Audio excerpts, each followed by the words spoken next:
things are getting serious. If you've been waiting to stock up, you need to start today.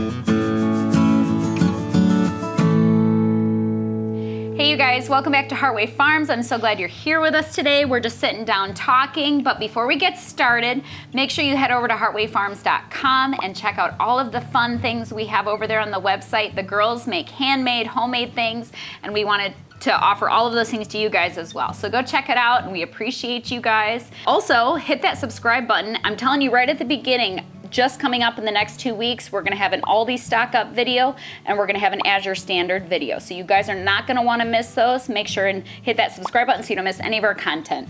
But now, let's talk about real deal stuff. What's going on in the world here? We are talking stocking up and prepping today because I'm sure all of you have experienced the rising cost of everything. Everything. So when you have an army, let's go into a couple quick details. If you haven't seen us before, we are a family of 8.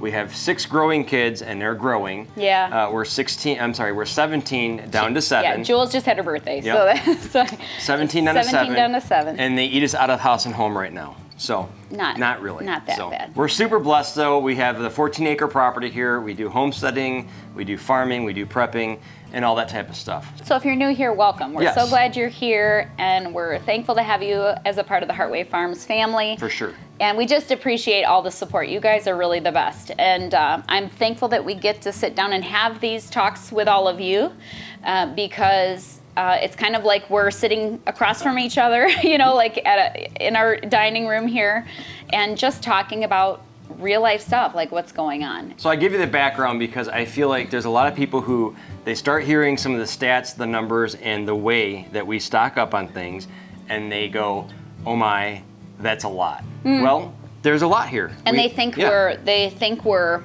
hoarders, Right. they think we're doomsday, what other words should we use? Doomsday, apocalypse, preppers, you know, crazy preppers. Right. All those things. So, but it's worth mentioning that to get some perspective to what we're dealing with here, we have a family of 8 on the property. And so there's technically 10 of us, you're right. Mom and Dad are here too. They're not in the same house, but they're here with us. So we always take all of this it's a bigger into consideration. account. Yes. So we're not just 2 people, we're not just 4 people. We compound that, multiply that over times again. So, but it's important to point out though, we don't approach the prepping mentality from a fear-based perspective. We base it more on a preparation standpoint. Yeah. And preparedness. Yeah. One of the things we talked about actually today was being prepared. Sometimes it's looked at like you're being a crazy prepper, right? Yeah. Or you don't trust God, right. or fill in the blank, or you're waiting for the other, what's the saying, the something to drop. The other shoe to drop? Shoe to drop. Yeah. I was going to say hat. I don't know why. But anyway. It's important that you have a plan. You know, that's something that we've talked about, is that this doesn't just happen overnight. And if it does happen overnight, that means that you're running out, and you probably are acting a little bit crazy because you're grabbing everything last minute. And we've all seen footage from the hurricane or the storm that's coming in, and the shelves being wiped clean, because there is some fear in that, and rightfully so. I mean, I've never had to go through a hurricane before, thankfully. Yeah, it looks pretty intense, you know, or like the tornadoes that just went through Texas, the southern portion, Oklahoma, a couple other places. But when these big events go through, it shakes up the systems. Yeah.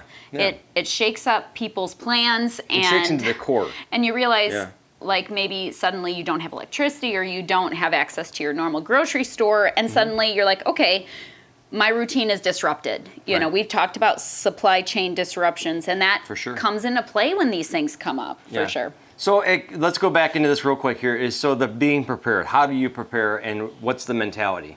And we talked about this morning is that if you're setting your path to be let's just say a doctor, I'm just going to throw something out there. You have to lay out a plan, and you have to execute that plan. It doesn't just happen overnight. You have to get good grades. You have to apply yourself. You have to get into your different college programs and go through that process. There are a lot of steps involved to get to that point. And much in the same perspective is you would prepare in that way. And one of the things that we've done is we've taken seasons of our life and different financial situations, and when things are going well, it's a lot easier to prepare than when you're behind the 8 ball and things are going bad. Well, that's one of the reasons That's you do why you prepare, prepare. because you don't know. This is why we're saying it's not doomsday stuff, y'all. Right. It's like, it's real life stuff comes up. And whether it's a job loss, I mean, a lot of people just went through all of this in the last 2 years. You went through job loss, major injury, sickness, an injury, whatever, fill in the blank. This is real life that just happens. Right. It's not the end of the world stuff. This is just real life stuff that happens, and we've been through all of it. You've had serious injuries. We've had job changes. We've had these things come up.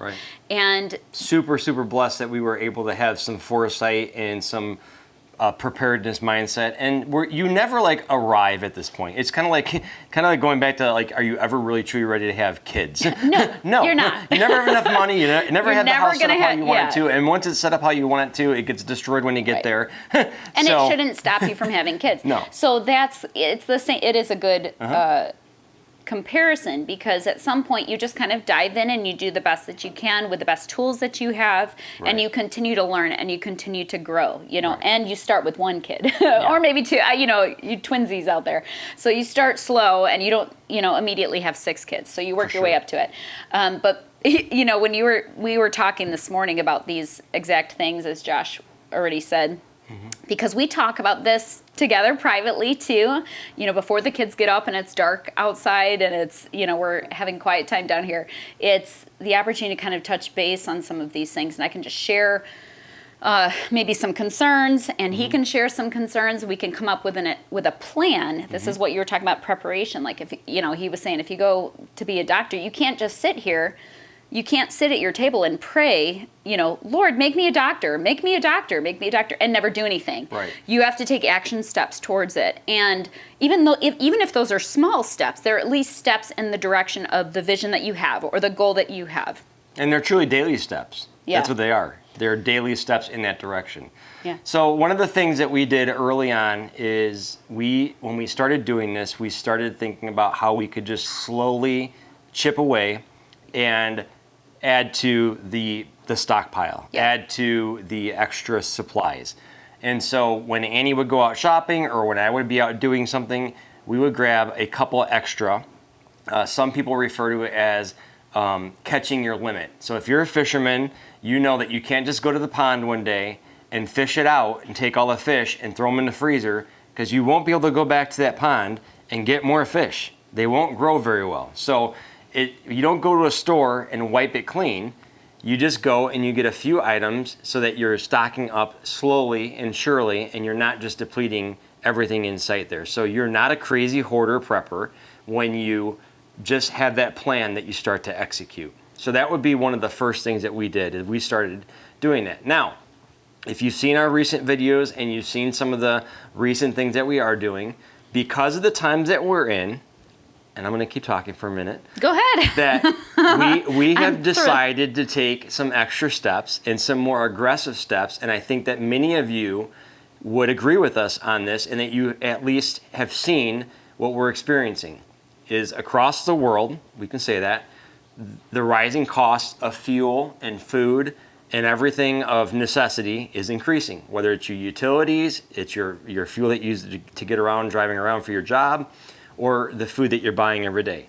And once again, when you're buying for a family of 8, 10, or more, teenagers, it adds up. It adds up. Shout out to all you guys who have teenage boys. I know. Yes. Someone was just saying on our last video about the breadstick video. Yeah. Oh, my 15-year, I don't remember what she said. Maybe my 14-year-old or whatever could eat a whole pan. I feel you. It's not only my son, it's also my daughters can put a hurting on those. Yeah. So Stay tuned, because we're going to go over some more aggressive steps that we've taken. And they are a sacrifice for us right now. But we also see them as a sacrificial investment into what's going on, because I don't foresee any of these costs coming down anytime soon. And I'm just saying, let's just say within the next year. Yeah, because probably 2 years. We will consume the lion's share of what we're going to be showing in the next upcoming videos through Azure Standard. There's a link below if you're interested in them. Yeah. Are all these stock ups that we do, because all these are a go-to place for us, because we can get more bulk type items. for a good price for a large family, and I'm thankful for them. I'm thankful that we can afford the food there, Right. and stock up the pantry with different things. So it's important that is this 100% holistic way of living? We know that it's not. There's some aspects of the prepping and survival mentality that sometimes you just need the staple items and the basics to get through a season. Right. Now, with that being said, we do have a farm with 14 acres. We chickens, we have sheep, we have ducks, we have a high tunnel that we can grow food with. We have honey. Honey. So we have access and we have means to add some resiliency to these things as well. But they don't just happen overnight. This is a matter of years in the making, and it still is a huge process to get this going. So whether you are just starting today or whether you've been years into this, there are progressive layers to this, right? And it's okay if you haven't started. I was really blessed by somebody, and I don't remember your name. I'll have to look back at comments, but someone reached out, one of you guys reached out and said that listening to these types of videos really helped just with getting the ball rolling. Just encouraging. With getting some of the dry goods stocked up in her pantry, and I thought that was good. Yeah. Real quick, before we move on to the next section, I want to touch on a point here that not that long ago, you guys, it was 100% acceptable and normal to put away food in a root cellar or in a pantry. Yeah. Like my grandparents, my great-grandparents, it was completely normal, and you guys can all relate probably, that when things were at a high, when your gardens were fully stocked, when all of that, you put all that stuff away for those rainy days or those winter days where you don't want to go out, and you wanted to make sure you have had enough. I mean, Great Depression days, we were just talking about that too. Right. This is not something that the prepping has gotten a bad rap, and let's just call it preparedness, okay? Because I think that this is the way things used to be, in a more simple time, in a more holistic time where people cooked at home, baked at home. And I think bringing it back to an acceptable level is good. And I think kind of changing our verbiage and how we understand being prepared at home needs to change a little bit, because this used to be widely accepted. And also, as a nation and as across the world, I'm just going to speak for the U.S. though, we have become hyper consumers. Hyper consumers, And we consume a lot. We consume, and very few produce. Now listen, I know that has kind of been created, and you almost don't have a choice, kind of, but to continue to participate in that system. But it's a broken system. And at some point, when we just consume, and never kind of try to rein it back in and take some ownership in that. Quick pause. It's a broken system. This is important. It's a broken system because it's a fragile system. And I think that's why you have to understand that our economy, our supply chain is extremely fragile. There's a lot of studies out there that say if the trucking operation or the trains had to shut down for 3 to 5 days, there would be mass chaos. Right. And this isn't, once again, it's not to add fear, but there has to be an awareness level of what we're thinking, where we go with our thought process, and how why. Yes, why we do what we do. I hope I can remember the quote. I was listening to somebody this morning, and I think it was something like, preparation is the ultimate demonstration of faith, or something like that. I'm probably getting it a little bit wrong, but it's it goes back to the doctor scenario. It's like, okay, you can't just pray to become a doctor and just expect it to happen someday. Right. There are action steps that need to be in place. And same thing with this, like I can pray, and I do believe in the power of prayer. Don't get me wrong, and don't take me out of context. Right. I can pray for the Lord to provide food for my family and manna from heaven if you get in a bind, and I believe He's faithful to do that. But when we've been given certain, there's many examples of how to get to that point, and how to the Lord doesn't always have to move sovereignly. We can prepare and use wisdom and use good judgment and and have a plan, you know? Command your day. We already talked about that. Right. Like, this is something that we try to institute in everything that we do. You command your day, you command your week and your month and all these things, and you take ownership of those things. So start taking these baby steps, because it's you gotta walk it out. It's not just hoping and thinking and wishing. It's action. It's action based. So you just have to start somewhere. And again, these things were normal. And in one of the ways we prep, we can maybe talk about this later, Josh already covered, it's being less of a consumer and more of a producer. We don't believe in the idea of self-sufficiency, but community sufficiency and helping each other out. Like, whatever your community looks like, not necessarily your geography community, but the people, your people. Who you interact with. Creating that. So once again, we're not preparing out of fear, but things are getting serious. Things are coming up to a point of some critical decision-making processes. And it's because we know from experience, we live in a farming community and we don't have our heads in the sand. We've done some research. Fertilizer shortage and fertilizer costs are going through the roof. And that is going to directly affect the end consumer, which is, once again, consumerism, right? So that is an issue right there alone. Seed costs are going through the roof. Grocery costs. Fuel cost. The fuel cost. So these machines that drive around and do all the planting and the harvesting and that do our shipping and moving of food around cost a lot. There are countries that are withholding some essential items for their own countries.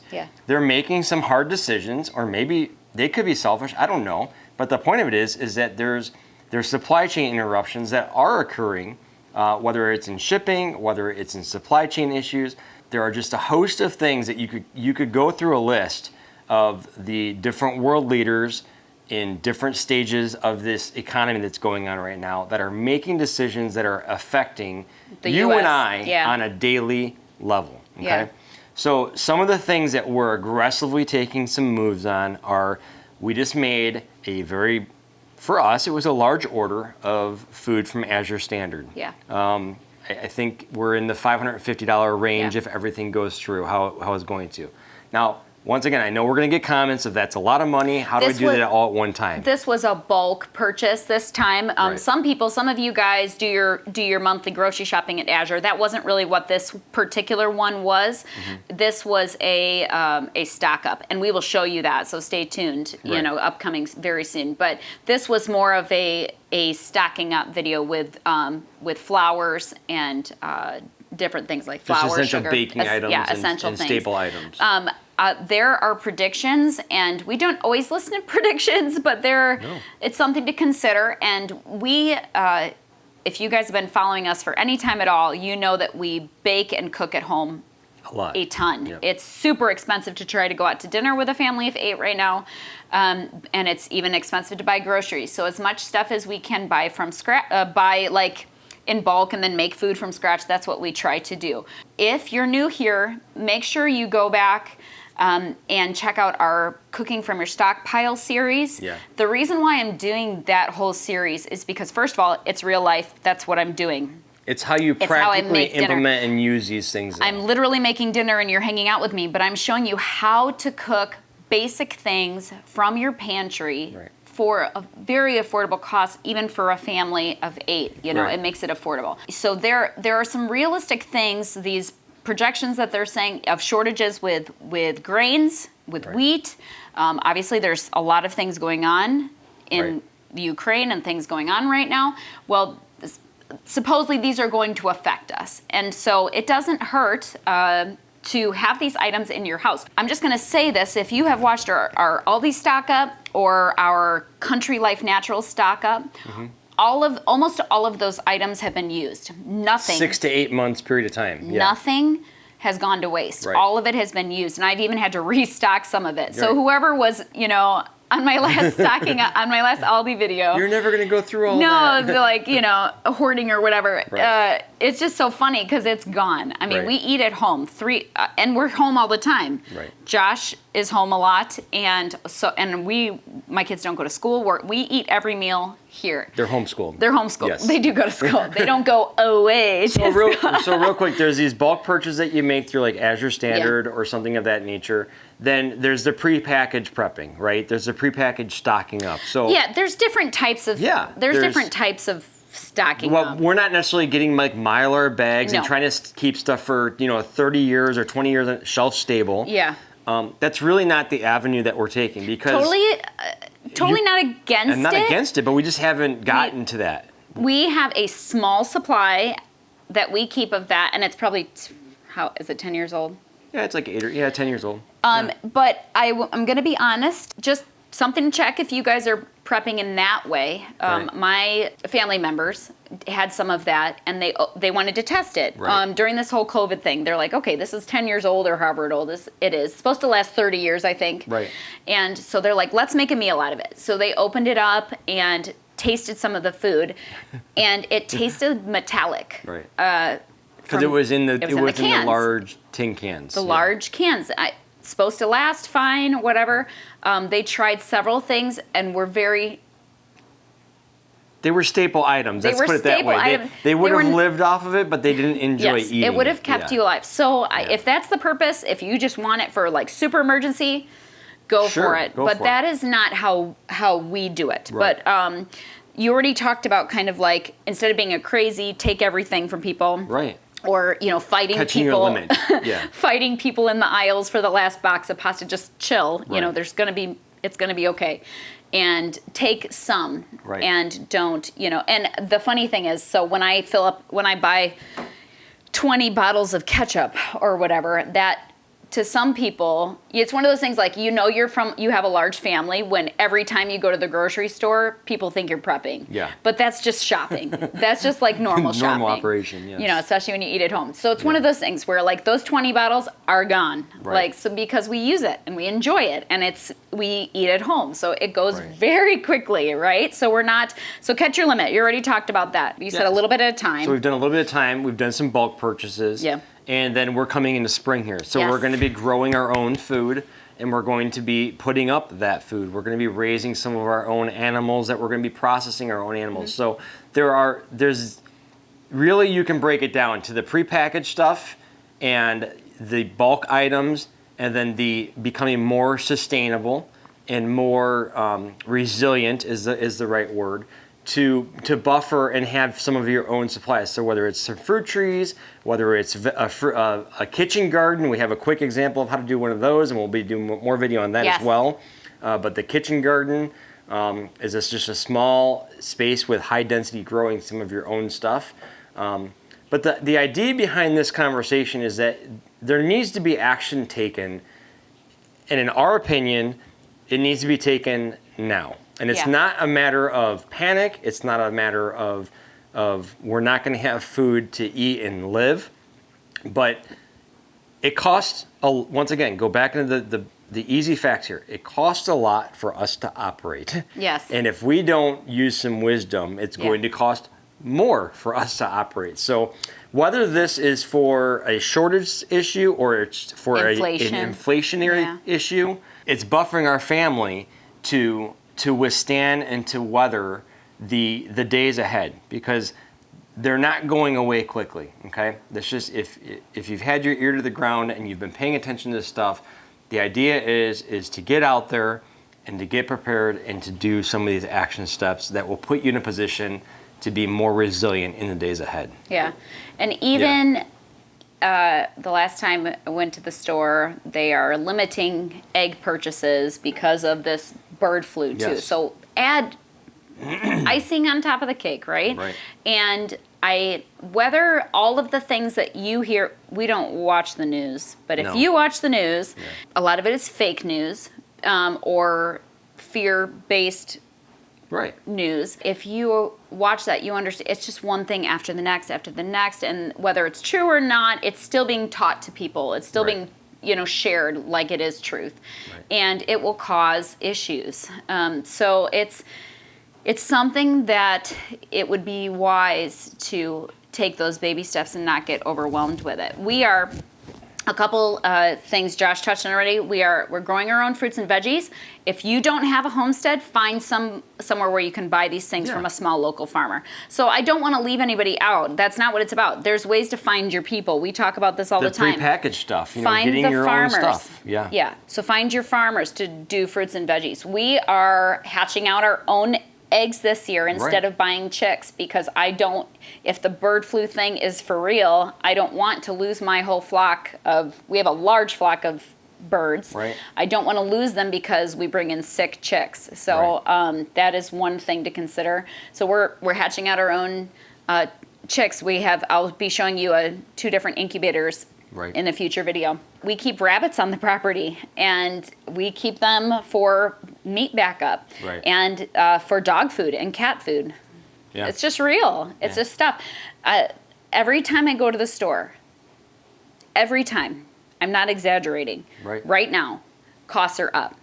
They're up on dog food, they're up on cat food, and they're up on people food. Yeah. Okay, so even if the only reason why you bulk up your supply, your prepping supply, if the only reason is because of inflation, you still are ahead of the game because of what's happening with costs. It costs us over $100 right now to fill up our van. Oh yeah. Easy. Right? And those of you in California, I'm so sorry. You're feeling it way worse than we are in Illinois. I have a family member in France that just got done filling up their diesel Jeep, and it was $148 US to fill up with fuel over there. Yeah. So I mean, there's just, like I said, this is not a geographical thing. It's not like we're just dealing with hard times. This is happening with everybody. In the slums of Illinois. Yeah. Yeah, the slums of Illinois. We are reclaiming back Illinois. Not everybody can leave, right? We're working hard. We're working hard behind, keep the faith grassroots somehow. Movements here. We're making it. We're making change in Illinois. There's my little political statement here. But the point of all of this is, even if it's just for inflation, even if you think prepping is crazy, well, go to the store right now and then go next week, and you guys can all relate. I know you can. I've seen you talking about it on different social media platforms. Right. Every time the costs are up, and I'm having to be strategic. It's been a long time since I've had to be strategic about grocery buying, and now I'm having to kind of think it through, and I'm having to plan a little bit more precisely so that and we'll get some comments about that there too. Is like, generally speaking, we like to live a more holistic and a healthier lifestyle. However, with the prepping and the current climate that we're in, that's not 100% of our goal either. It's a focus that you have. It's a big focus because I have kids and I want them to have healthy food. We still make desserts and treats, but my opinion on it is eating a homemade dessert and treat, to me, it's still better than something way better in a than package. Package. And also, if you are beginning your prepping journey, your preparedness journey, then it's way cheaper to buy like flour and sugar and butter separately than it is to buy all this prepackaged stuff. Prepackaged stuff is going to double or triple right now your cost of stocking up your pantry. So if you want easy recipes, I'll give Annie a plug here. If you want to take those things and make them work for you, get the raw materials and go back to the videos and figure out how to make some of this stuff. It will save you a ton of money. It will save you a ton of money. You can make so much more, and you can save money doing it. And you're not dealing with preservatives. You're not dealing with nasty ingredients in there. Right. And even go back to my video that I did on stockpiling toiletries. I forget what we called it. Yeah. But there'll be a link up here somewhere. Wherever editor Levi wants to put it. So go check out that video. But the reason why we make a lot of things here, and this is including bath and body products, is it's more affordable, it's healthier, almost always. Yeah. Almost always healthier. Even if it's just by having less items in it. Right. You know exactly what's in it. Right. So, and it's just when you have the raw products there, you have so many more options. Right. If you just buy prepackaged stuff, that's your only option. So like, I've kind of I don't even want to get into all this today, but we use only our homemade lotion. Our Julianne makes soap here for us. Right. We use homemade cleaner. Lip balm. Homemade lip balm. Right. Like, the reason we do that is not because we like spending all this time doing all this stuff. No, It's fun, it's easy, candles, our own homemade candles. The reason we do that is because all of the store-bought stuff is full of incredibly toxic stuff, or you're spending a ton of money for the all-natural stuff. Right. And this is a way to do it cheaper than the cheap stuff at the store when you Right. make it at home. And there's time and effort put into it. what for you sure. put in your body is just as important as what you Put on it. Yep. So we are always making steps in that natural living, because so many of the things I think that people deal with are because of these products that we have in our homes. But Right. that's a topic for a different day. But we have, we could provide ourselves with soap for probably Oh my. several years. Yeah. I don't want to say, but several years, because we have the raw products here and we know how to make them. Right. So I think also, besides, and maybe we can touch on this in a different video, but besides getting items into your home, learning some of those skills. Yes. And Julianne is like a pro at this. This is like her love. That's our oldest daughter. She loves seeking out all of the different natural ways of doing things, Right. and picking weeds and turning it into a salve. Like that's Yeah. Julianne. So she's wonderful to have around to take care of all of that stuff. But anyway, so learn some skills, get the stuff in your house, take a look at what's the most affordable way to do things, and a lot of times it's the natural, raw way of doing it. Right. And just start. Just start small. Yeah. Don't move from a position of fear. Yeah. Move with a plan. Sit down and start penciling some things out. Just start taking some of this. I think, like I said, my call to action is this. We're not in a season of where you can maybe buy 1 or 2 items every time you go to the store. You might want to get a little more aggressive with it than that. But that's just my own 2 cents on it. I think that there needs to be. This is a call to action for those listening, that to be a little more proactive and aggressive than what you would have maybe have thought to do before. Because if you're, once again, we're not stuck with our heads in the news cycle, but we do pay attention to what's going on out there. And these are just indicators that you have to be aware of. Yeah. So get started. Yeah. Just get started with something. If you've been waiting because you think it's silly to go out and get extra stuff for your family, today's the day to go do that. Every morning I start a list. I have a list, talk about commanding your day. I have a list, and what I want to accomplish today and what I want to accomplish this week. And, I just like to keep that list. Today on your list, put down that this is a beginning of a priority for you. Right. To start having things available. And maybe you're only a family of 2, and it won't be that big of a deal. And you can just slowly start doing that. Right. But just be encouraged to start that process and to have stuff ready and learn some skills. And if there's something you want to, learn how to do, how to cook, how to make that we haven't covered yet, tell me in the comments, and I will show you guys how to do it. Right. We're always, even if I have to learn a new skill, we'll do it, okay? We'll do this together. So stay tuned. We have a lot of fun things coming up. We've got some, we already told you the prepping. We've got spring coming. We're hatching chickens. We're planting gardens. It's such a fun, busy time. Springtime is on the farm, so make sure you stay tuned. We appreciate you all, and we will talk to you soon.